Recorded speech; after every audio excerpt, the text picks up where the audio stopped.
and invite forward Lowell Frank, class 99, the chair of the Big Red Band Alumni Association, and Shelby Hewlett, class of 14, the current manager of the band. Lowell and Shelby, please come forward.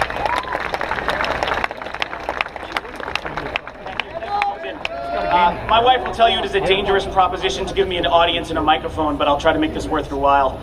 As Susan said, it's hard to believe a year ago we were standing on a symbolic pile of dirt. The landscape here has changed a little bit, but one thing remains constant. The Ithaca weather is cloudy with a high probability of miserable. President Scorton, it's been my belief since I stepped on campus in the fall of '95 that Cornell presidents have mythical abilities to create sunshine and blue skies on homecomings and reunions. So whatever incantation or chant you need to perform, we'll try to give you some time to do it. I'm here to thank a number of people, and there's not enough time to thank everybody. I want to start with thanking Anne DiGiacomo. Anne had a very difficult job. Anne had to learn a little bit of a crash course firsthand what the band is like. This could be manifested in requests to have naming opportunities for certain plumbing fixtures. I think that sums up. Happy grand bone coming, guys. The scale of the project was ambitious, but I don't think anybody could be happier with how it turned out.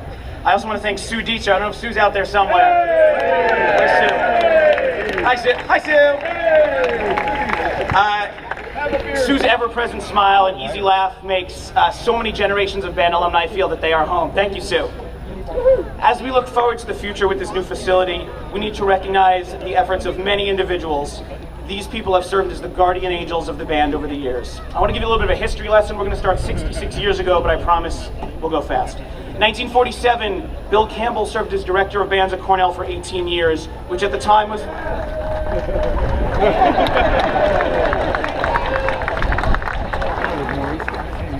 At the time, that was one of the longest tenures of anybody associated with this organization.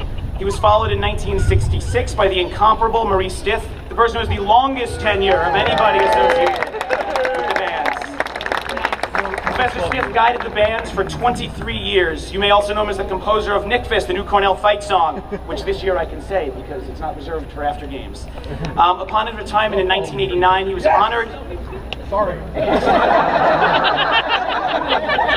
This is going exactly as I pictured. Upon his retirement in 1989, he was honored with a concert, a well-deserved concert in Carnegie Hall, foreshadowing, of course, the eventual founding of Cornell New York City Tech a mere 22 years later. I believe it was that concert that put us over the top in the competition. The band has a rich history, not only in Ithaca, but in New York City, which brings us, of course, to the 1970s in Cy Katz, class of 1931. Cy felt, as so many of us do, that the Big Red Band was a symbol of everything the best that Cornell has to offer. He believed this so much, in fact, that he decided that the band clearly needed its own parade.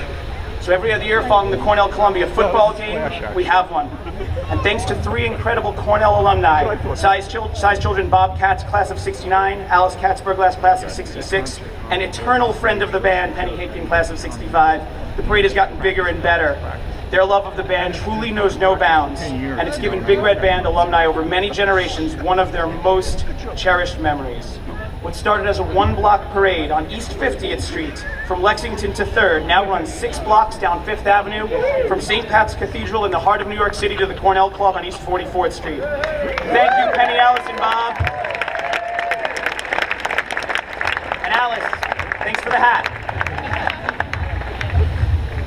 In 1980, the Big Red Band was faced with a loss of funding. The incoming head manager would not let this happen under any circumstances. Showing wisdom and maturity beyond what would be expected of a college student, she undertook 2 important projects. First, she went to the athletic department and the newly formed Division of Athletic Public Affairs. She advocated for all the support the band needed and deserved. There, she met an ally for almost 20 years who would become the band's biggest supporter, and above all, its den mother. Now I'm getting choked up. Second, this head manager met with Duke Vicks, Big Red Band, class of 1954. We have a number of, I believe, Duke's classmates here with us today.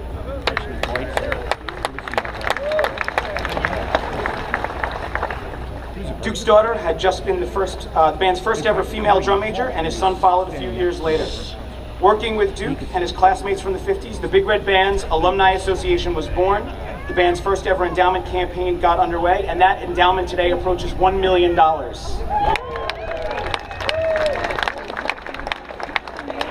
This was a time where the already rich and strong tradition of student leadership in the Big Red Bands grew stronger, when the opportunities presented to Cornellians in the band grew in depth of responsibility and offered many students, myself included, the opportunity to grow in ways that have helped us and continue to help us personally and professionally.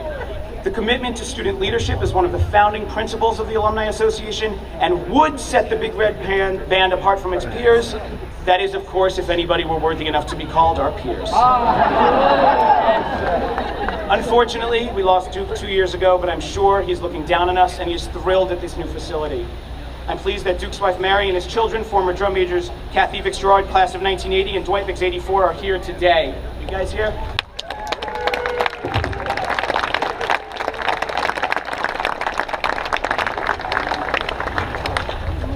That industrious head manager set the standard for student leadership more than 30 years ago by preserving the only real marching band in the Ivy League. She came from California to be with us today. She was the first vice president of the Big Red Bands Alumni Association and succeeded Duke as its president. Stacy Hunt Montalto, class of 1982. Stacy, thank you.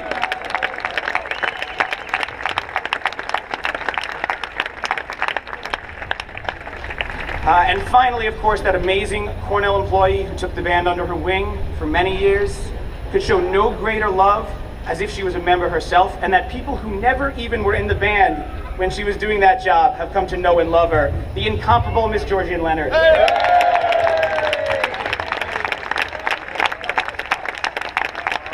Stacy and Georgie, on behalf of the band, friends of the band, band alumni, and delighted spectators from all over, there's nothing else I can say but thank you.